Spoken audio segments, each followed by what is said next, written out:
علیکم ورحمۃ اللہ وبرکاتہ۔ سامعین گرامی،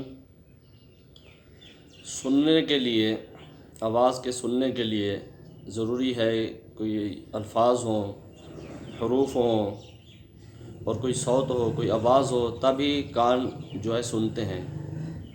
یہ تو ایک عام انسان کی بات ہے، لیکن رسول اکرم صلی اللہ علیہ وآلہ وسلم کو اللہ تبارک و تعالی نے جو قوت سماعت عطا کی ہے، نہ تو وہ الفاظ کی محتاج ہے، نہ حروف کی محتاج ہے، نہ ہی صوت کی محتاج ہے۔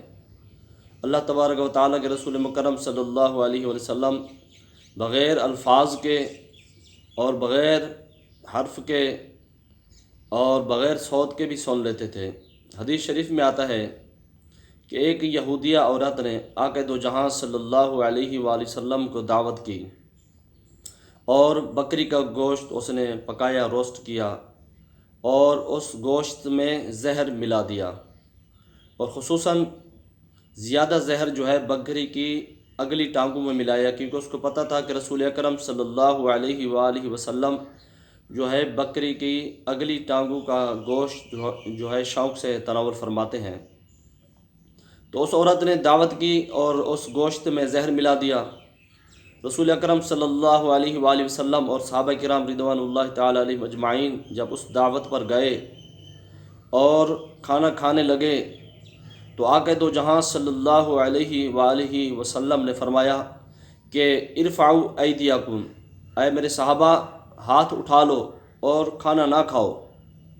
اس کے بعد ورسل رسول اللہ صلی اللہ علیہ وسلم الی الیہودیہ، اور اس یہودیہ عورت کے پاس آقا دو جہاں صلی اللہ علیہ وسلم نے پیغام بھیجا اور اس کو بلایا، اور جب وہ آقا دو جہاں صلی اللہ علیہ وسلم کی بارگاہ میں حاضر ہوئی تو آقا دو جہاں صلی اللہ علیہ وسلم نے پوچھا کیا تم نے اس بکری کے گوشت میں زہر ملایا ہے؟ تو وہ کہنے لگی من اخبرک، آپ کو کس نے بتایا؟ یعنی میں نے زہر ملایا تو تھا، میرا نقطہ نظر یہ تھا کہ اگر آپ سچے نبی ہیں، اللہ کے سچے نبی ہیں، تو آپ کو پتہ چل جائے گا، اگر آپ جھوٹے ہیں تو ویسے ہی ختم ہو جائیں گے، اس دنیا سے چلے جائیں گے۔ لیکن من اخبرک، آپ کو کس نے بتایا؟ یہ تو میں نے خفیہ طریقے سے کیا تھا، کسی کو بھی پتہ نہیں تھا کہ میں نے زہر ملایا ہے، سب کچھ جو کچھ بھی میں نے کیا صرف مجھے ہی پتہ تھا۔ تو من اخبرک، آپ کو کس نے بتایا؟ آپ کو کیسے پتہ چل گیا؟ آقا دو جہاں صلی اللہ علیہ وسلم فرمایا کہ اخبرتنی ھذہ فی یدی للزراع، مجھے یہ جو بکری کی اگلی ٹانگ کا گوشت ہے اس نے مجھے بتایا ہے کہ مجھ میں زہر ملا ہوا ہے۔ سامنے گرامی، آپ غور کریں کہ وہ بکری پک چکی تھی، کٹ چکی تھی، روسٹ ہو چکی تھی، اس کی بوٹی بوٹی ہو چکی تھی، تو اس کے باوجود اگر وہ زندہ بھی ہوتی بکری تو اس کی زبان بولتی، اور زبان بھی بولتی تو اس کے لیے بھی ترجمہ چاہیے ہوتا، کون سمجھتا اس کی زبان کو؟ لیکن یہ تو بکری تھی اور بکری بھی ذبح ہو گئی تھی اور ٹکڑے ٹکڑے ہو گئی تھی، ٹکڑے ہونے کے بعد وہ پک چکی تھی، روسٹ ہو چکی تھی۔ اس کے باوجود آقا دو جہاں صلی اللہ علیہ وآلہ وسلم فرماتے ہیں کہ اخبرتنی ھذہ فی یدی للزراع، یہ جو بکری کا گوشت پکا ہوا ہے، روسٹ ہوا ہے، بکری کی اگلی ٹانگ کا گوشت، اس نے مجھے بتایا۔ سامعین گرامی، آپ غور کریں کہ یہاں کوئی الفاظ نہیں ہے، کوئی حروف نہیں ہے، کوئی جملہ نہیں ہے، اس کے باوجود بھی آقا دو جہاں صلی اللہ علیہ وسلم کی یہ قوت سماعت ہے کہ آقا دو جہاں صلی اللہ علیہ وسلم نے اس کی آواز سن لی۔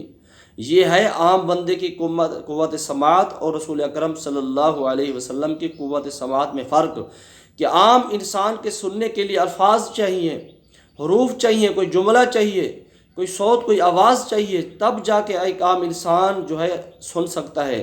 لیکن آقا دو جہاں صلی اللہ علیہ وسلم کی سننے کی جو طاقت ہے وہ کسی جملے کی، کسی الفاظ یا حروف صوت کی محتاج نہیں ہے۔ اللہ کے نبی کو اللہ تبارک و تعالی نے جو قوت سماعت عطا کی ہے وہ منفرد ہے، وہ کسی الفاظ یا حروف کی محتاج نہیں ہے۔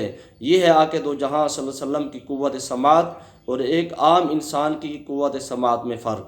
اللہ تبارک و تعالی سے دعا ہے کہ اللہ تبارک و تعالی جو کمالات اللہ تبارک و تعالی نے اپنے حبیب مکرم صلی اللہ علیہ وآلہ وسلم کو دیا ہے، ہمیں ان کو ماننے کی توفیق عطا فرمائے۔ وآخر دعوانا الحمد للہ۔